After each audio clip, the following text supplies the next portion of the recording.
Ampitombona ao amintsika hatrany ry havana amin'ny fahasoavana sy ny fiadanana avy amin'Andriamanitra raintsika sy Jesosy Kristy Tompo ary ny fampiraisana avy amin'ny fanahy masina.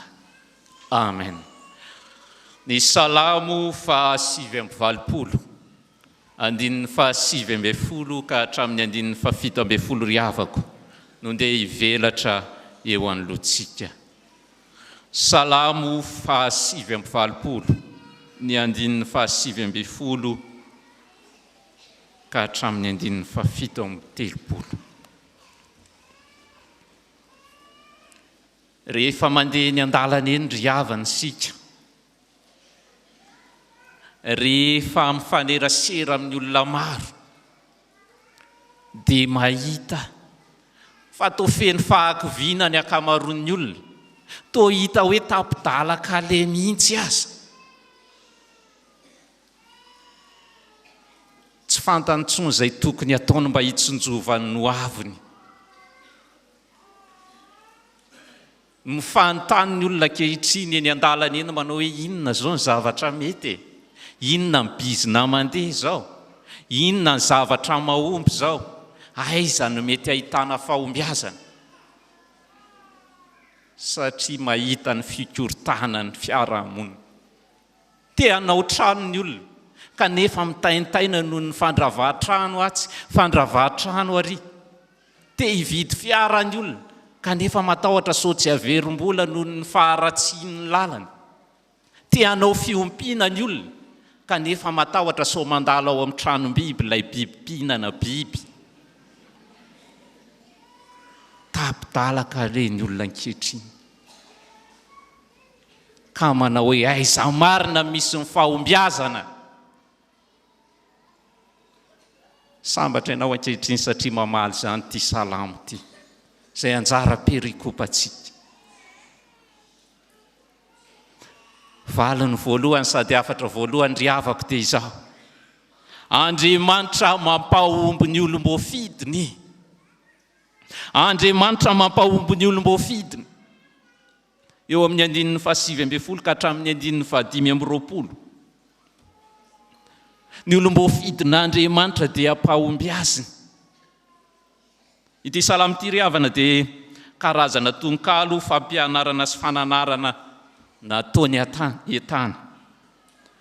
Mampibaribary ihany koa ity Salamo ity, ary mampahatsiaro ny fahatsaran'Andriamanitra sy ny fahasoavany eo amin'ny fiainan'ny olona nofidiny, ka mahatonga ny olona hankalaza an'Andriamanitra.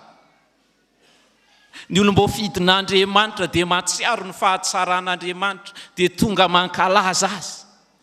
Zany ny asehon'ity Salamo ity. Davidy eto no aseho fa olona nofidin'Andriamanitra. Ary nofidin'Andriamanitra izy, dia napetrak'Andriamanitra tamin'ny toerana goavana sy andraikitra lehibe. Dia fitondrana ny zanak'Israely. Tsy mora io andraikitra io ry havana, satria hitondra vahoaka marobe ny nanendrenan'i Davidy eto. Ary ity firenena nanendrenan'i Davidy ity dia tsarovy fa firenena tsy tapaka ady, feno fahavalo. Ary zany mahasarotra n'ity toerana misy an'i Davidy ity eto. Ireo mpitondra rehetra teo alohany dia niaritra an'izany avokoa, tsy nisy nahay nandamina izany. Kanefa Davida nofidin'Andriamanitra mba handamina izany. Rehefa nofidin'Andriamanitra Davida dia tsarovy ry havako, fa tsy namela azy irery izy, tsy hoe nofidiny fotsiny dia napetrany teo mba hiady rery, fa nanampy azy mandrakariva Andriamanitra. Tsy namela azy irery, tsy namela azy hiasa saina be hoy ny soratra masina, fa teo foana Andriamanitra satria nofidi. Davida kosa ry havana dia tena niankina tamin'Andriamanitra tamin'izany andraikitra nametrahana azy zany. Tsy niala tamin'Andriamanitra izy satria fantatry Davida fa Andriamanitra no nametraka azy amin'ny toeran'io.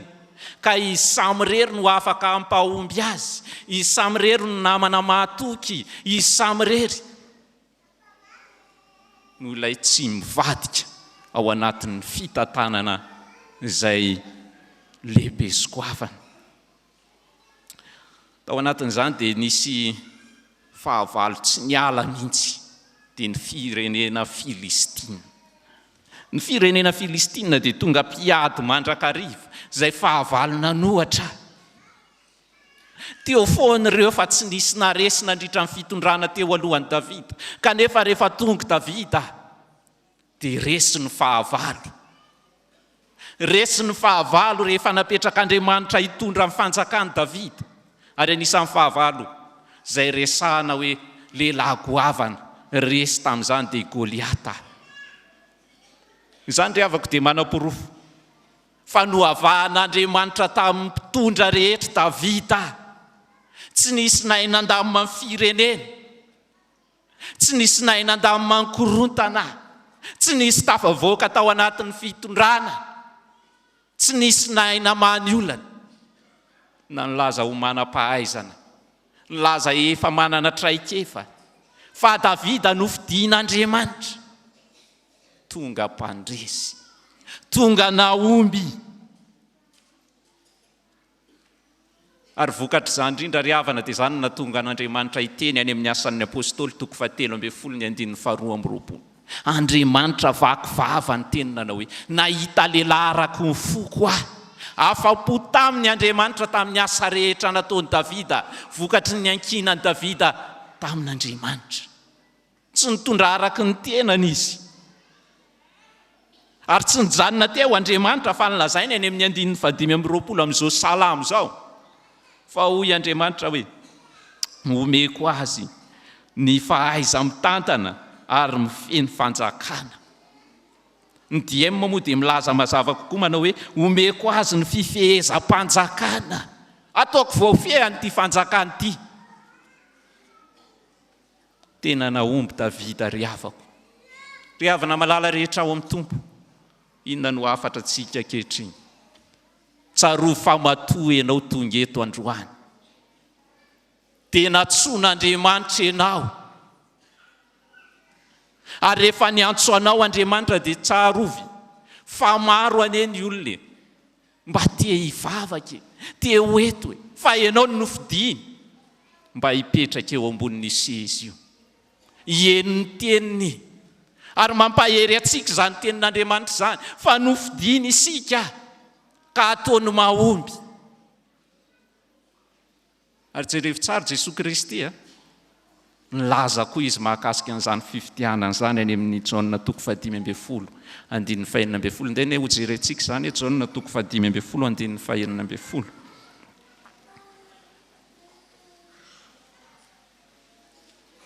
Matio, Marka, Luka, Jaona. Matio, Marka, Luka, Jaona. Jaona 5:20, 5:20. Ndeha raha antsika mamaky amin'ny anaran'i Jesosy manao hoe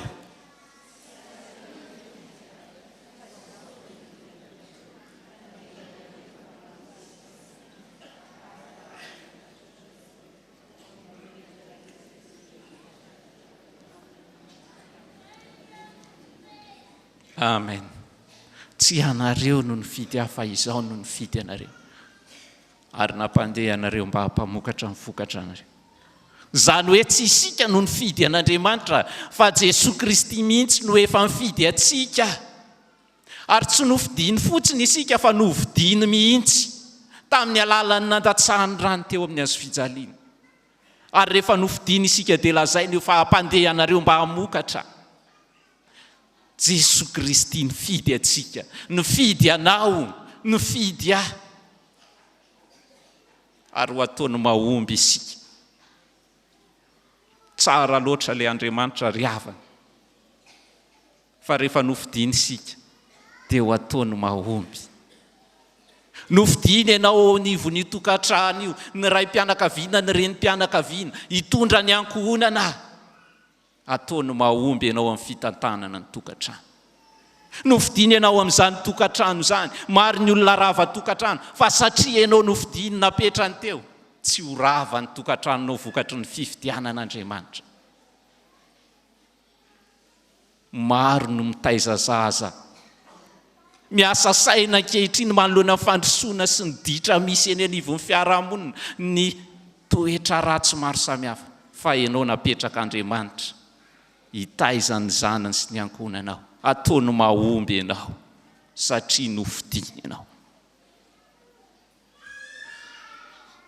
Fa ny fanontaniana amiko sy aminao ry havako dia zao ny hoe nofidian'Andriamanitra isika fa tena mipetraka amin'ilay toerana nifidianan'Andriamanitra anao ve izaho? Mipetraka amin'ny toerana nifidianan'Andriamanitra anao ve ianao? Inona ny toerana misy anao ankehitriny? Tena Andriamanitra ve no nametraka anao eo? Sa nofidiny ianao dia naleonao ny safidy toeran-kafa?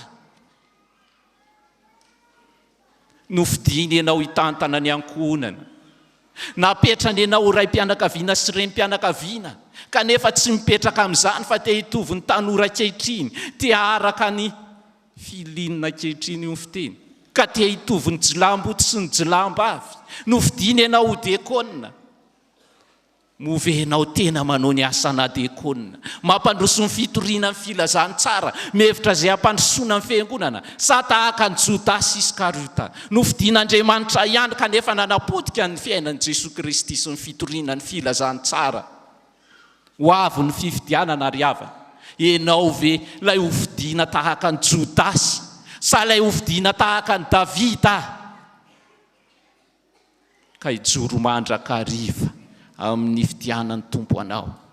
Ianao ve mpandray fanasan'ny Tompo, napetraka Andriamanitra mba hifidy diakona, dia hifidy mba hampandroso ny fitoriana filazantsara, sa hifidifidy fatany fotsiny, hifidy izay araka ny sainao fa tsy anontany an'Andriamanitra? Ianao ilatsaka hofidina. Tena hofidina hampandroso ny filazantsara ve ianao, ka hiankina amin'Andriamanitra mandrakariva, ka hitenenan'Andriamanitra manao hoe nahita ho larako ny foko rehefa mijery anao Andriamanitra. Ianao bronze sampana, manao ny asan'Andriamanitra tahaka ny Davida ve, ka tsy niherinao ny entinao hitondranao ny sampana ny fiangonana, fa niherin'Andriamanitra. Vanim-potoana ny karemy zao ry havako ndeha tsika andini-teny, so tsy efa tsy mipetraka amin'ilay toerana nametrahan'Andriamanitra natsony izaho sy anao. Andeha andini-teny isika, so dia efa niala amin'ilay lalana nitondran'Andriamanitra atsika ny fiainantsika, ka mahatonga atsika tsy ahomby. Fa ambaran'Andriamanitra ry havana, fa ny olona tahaka an'izany tsy mba ahomby, ary tsy hampahomby izany mihitsy Andriamanitra, fa kapoka no asetriny. Kapoka no asetriny eo amin'ny 19 sy 20. Valiko tsorakazo zany hoy izy, ary rokapohiko. Mandra-pivery koa, nandra-pivery ny amin'ny lalako. Zany hoe ny olona tsy mitoetra amin'ny nametrahan'Andriamanitra azy, dia ho kapohy ny para-piverina amin'ny lalany, ary raha tsy miverina mihitsy, dia tsy ahomby mandrakizay. Andeha andini-tenitsika tena hiverina amin'Andriamanitra mba hahatonga antsika omby amin'ny zavatra rehetra. Ny hafatra faharoa dia izao ry havana, Andriamanitra mitana ny fanekeny amin'ny olom-bofidiny. Andriamanitra mitana ny fanekeny amin'ny olom-bofidiny eo amin'ny 19 fahatelo amby 30 ary ny 430 sy ny 530. Miverimberina ry havana eo ny hoe fanekena. Ary hitantsika eo amin'ny soratra masina io fa maro no milaza manao hoe tsy ho adinon'Andriamanitra mihitsy ny fanekeny. Eo amin'ny 20. Hitahiry ny famindram-poko azy mandrakizay aho. Eo amin'ny 7:30. Nefa ny famindram-poko tsy ho fohanako aminy. 4:30. Ny fanekeko tsy ho tsoahako. Eo amin'ny 5:30. Eo amin'ny 5:30. Izao zavatra iray loha izao no nianianako tamin'ny fahamasinako, tsy andainga amin'ny Davida aho. Zany hoe no niditran'ny Israely, ka natezitra azy Andriamanitra, dia tsy sanana tsoaka ny fanekeny tamin'ireo taranaky ny Israely ireo sy ny fanekeny tamin'i Davida. Satria Andriamanitra dia mieritreritra manao hoe Davida ne mpanompoka hoe nanao ny asako foana izy, ka raha manala ny fanekeko dia tonga tahaka ny mpandainga amin'ny Davida. Ary zany no ambarany eo, Andriamanitra mihazona ny fanekeny na dia nanotazany olona. Ary ambarany eo fa ho tehiriziny mandrakariva tsy ho adiny ny famindram-pony, vokatry ny asa nataony Davida. Manindry izany eo amin'ny 19 sy ny 17. Ny faneken'Andriamanitra dia milaza fa fampiraisana ny olona amin'Andriamanitra. Ka mahatonga an'ilay fitenenana ao amin'ny soratra masina manao hoe izao Andriamanitra reo ary ianareo oloko. Ary ony eo amin'ny 19 sy ny 17 manao hoe izy hiantso aho hoe raiko ianao. Andriamanitra sy vatolampin'ny famonjena, ary izao kosa anao azy ho lamato ambony indrindra amin'ny mpanjakan'ny tany. Zany hoe misy fifamatorana eo amin'Andriamanitra sy eo aminao, eo amiko sy Andriamanitra rehefa manao fanekena amiko Andriamanitra. Tonga mpifamatotra tsy hafa misaraka, ary tsy sa Andriamanitra mivadika amin'ny fanekena, na dia nanonta azy isika. Ny fanekena ry havana dia tadio fefa nanomboka tany amin'ny bokin'ny Eksodosy no nahitana Andriamanitra miresaka fanekena. Dia hitantsika izany amin'ny fanekena nataon'Andriamanitra tamin'ny Noa, fanekena nataon'Andriamanitra tamin'ny Abrahama, Isaka ary Jakoba, fa indrindra ny zanak'Israely, mba hampatsiarovana azy ireo mandrakariva amin'ny fahasoavan'Andriamanitra sy ny fomban'Andriamanitra azy ireo raha mbola mitandrina ny didiny n'Andriamanitra ny zanak'Israely. Davida kosa dia tsy andanin'izany, dia niezaka mandrakariva tsy hiala amin'ny didin'Andriamanitra mihitsy, na dia tsy nanaraka ny didin'Andriamanitra aza ireo olona ny entiny, na dia hikapoka ny zanak'Israely azy izy Andriamanitra tsy hivadika Davida. Ry havako malala rehetra ao amin'ny Tompo, mihoatra lavitra noho ireto zanak'Israely reto tsika ankehitriny. Mihoatra lavitra noho ireto tsika satria Jesosy Kristy koa nefa tonga ny ohatran'ny Davida, tsy mba nivadika tamin'ny iraka nanondran'Andriamanitra azy teto an-tany, ka tonga tsika olombelona ankehitriny no misitraka amin'ny famonjen'Andriamanitra. Ianao io anisan'izany, fiangonana ianao anisan'ilay misitraka izany famindram-pon'Andriamanitra sy tsy fivadihan'Andriamanitra izany. Tsaroviny amin'ny zavatra rehetra trehanao ankehitriny dia mbola miazona amin'ny fanekeny aminao Andriamanitra manao hoe fitiavana mandrakizay ny nitiavaka anao, ary izany no ampaharetako famindram-po aminao. Ny zanako sy ny asan'ny tanako dia aoka ao adidiko ihany. Izao ny ady fa nareo koa sangina. Ninona adinao dia miady miaraka aminao Andriamanitra. Ninona olanao tsy mbola mivadika aminao Andriamanitra na dia nanonta azy ianao. Kanefa tsarovy ry havako fa nitsaboka Andriamanitra na olom-bo fidiny azy ianao, rehefa niala tamin'ny lalany dia ho kapohany. Mbola manaraka io lalana nosoritan'Andriamanitra io ve isika ankehitriny? Maro amintsika eny mba tsy ilazana hoe tsisy amintsika na dia iray ary no tena nanaraka io lalana io, ka ndeha hiverina amin'Andriamanitra isika mba hisitrahantsika izany famindram-po sy fahasoavana izany. Andriamanitra tsy mivadika amin'ny fanekena, fa isika mba ahoana manoloana amin'ny fanekena nataontsika teo anatrehan'Andriamanitra. Fanekena nataontsika tamin'ny batisa, fanekena tamin'ny nanokananantsika ho mpandray fanasan'ny Tompo nilaza hoe azoto mamaky Baiboly isan'andro arak'izay azoko atao. Iza tokoa tsika mahatateraka an'izany. Misy ve tsika samy laza fa mamaky Baiboly mihoatra ny indray mandeha isan'andro, indroa, intelo. Misy azy ny sasany efa misy vovoka amin'ny foniny, alahady voakopakopahana. Na natanteraka amin'ny fanekenao teo anatrehan'Andriamanitra venao tamin'ny fanokanana diakona fa hiara hiasa amin'ny mpitandrina, fa tsy hoe rehefa mifanaraka amin'ny lohako tamin'ny nanaovanao ho mpiandry, ho mpitoriteny, move tanteraka tsika ireny fanekentsika ireny. Andaontsika hitodika amin'Andriamanitra ka hiverina, hiezaka sika natanteraka ny fanekena nataontsika teo anatrehan'Andriamanitra, raha matsiaro isika fa tsy tanteraka tao anatin'izany. Misy tantara-kiray ry havana ny amarana anazy. Tovady vao nanorina tokantrano izy reto dia namono akoho. Vao vita ny rahantsika andao amono akoho. Dia hoy ilay lehilahy mantsy andramatoa hoe vao manorina tokantrano tsika vao manomboka, noho izany ndao hitsitsy. zao nitendany ana androany dia ny helany ny anao, dia raha pitsondray any helany ana dia ny anao ny tongony. Vita ny tenenana ohatry raikitra. Dia any ambanivohitra moa misy antsoina hoe lavabary, izay efitra natao andrarahana vary dia tsisy varavarana avy aty ambany fa avy aty amin'ny gorodona no milatsaka midina. Any nandrarahana vary dia any.